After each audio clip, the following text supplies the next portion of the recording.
Yes, thanks very much, and a very good afternoon to everyone.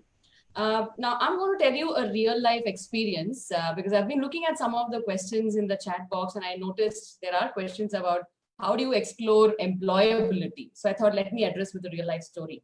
Now, this goes back to early 90s when I was a student and I was graduating.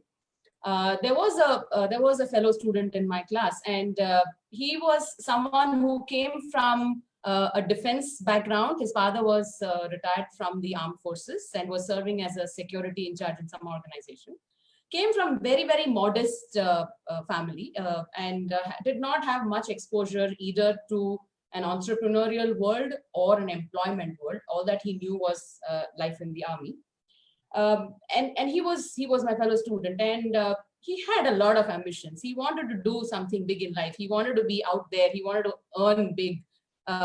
Very ambitious. So in chasing his dreams in college days, he got a stint to do some modeling. So he was a model for some leading branch, but his role was very much in the periphery of the advertisement. So he wasn't really a leading model, but he got a lot of thrill in earning that quick money. So he kept doing that for 2 years during the graduation years.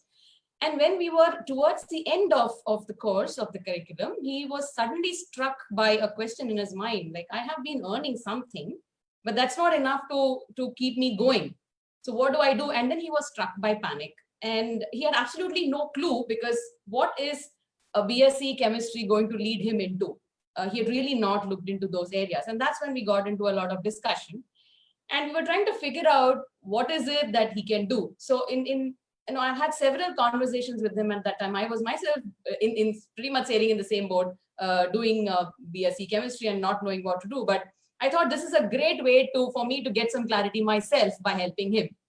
So in that conversation, we were walking in the corridor in the college, and we saw a notice board which carried an advertisement from Asian Paints calling for BSc chemistry graduates for a sales job. And I told him, let's build your resume and apply for this. And he said, I don't know selling, and I haven't even been focusing on chemistry. How do you think I'm going to go and do a sales job? So I told him, here is an opportunity, and you have a couple of weeks in front of you, and try and see what you can do to convert your questions, your ambiguity about life, to help you towards this opportunity. At the most, you will fail, but at least you will know where you're failing and why you're failing. So we had a very heated debate about, he said, I have experience in modeling, and I think I should go for it, and let me become a model. I know people there, I have connections, and I'll make it big. And I was trying to tell him that modeling is something where you think you have the skill, probably you have the skill too, and you also have the looks. Yes, you do. But there's a lot in that industry which is beyond your control. And there isn't much you can do to design your own path, your own destiny. So in several of those conversations, we finally came down to writing his resume, and he applied for that position. Believe it or not, he was shortlisted. He went for the interview. We did a lot of discussions. We did mock interviews and all that, so that I'm able to help him to crack it. He got the job. Once he was on that job, he noticed that some background in chemistry is helping him, because he's able to understand some of the context. But what he's really learning on the job is selling skills. So from what he learned in college, all of chemistry, he started focusing on learning selling skills. And then he figured out that that is his calling. And after a couple of years in Asian Paints, he went on to join Glaxo as a medical representative, because again, he knew that he had learned selling skills. And by the time he was in his second job selling stuff, okay, it has got nothing to do with his qualification or education or his background, but it was all the skills that he had developed over the last 2 years. So by the time he was in his second job, where he was still a trainee selling pharmaceutical products, he emerged as the batch topper in that batch of management trainees, in that batch of marketing trainees. So he went on to selling stuff. And after selling medicines, he went on to sell life insurance.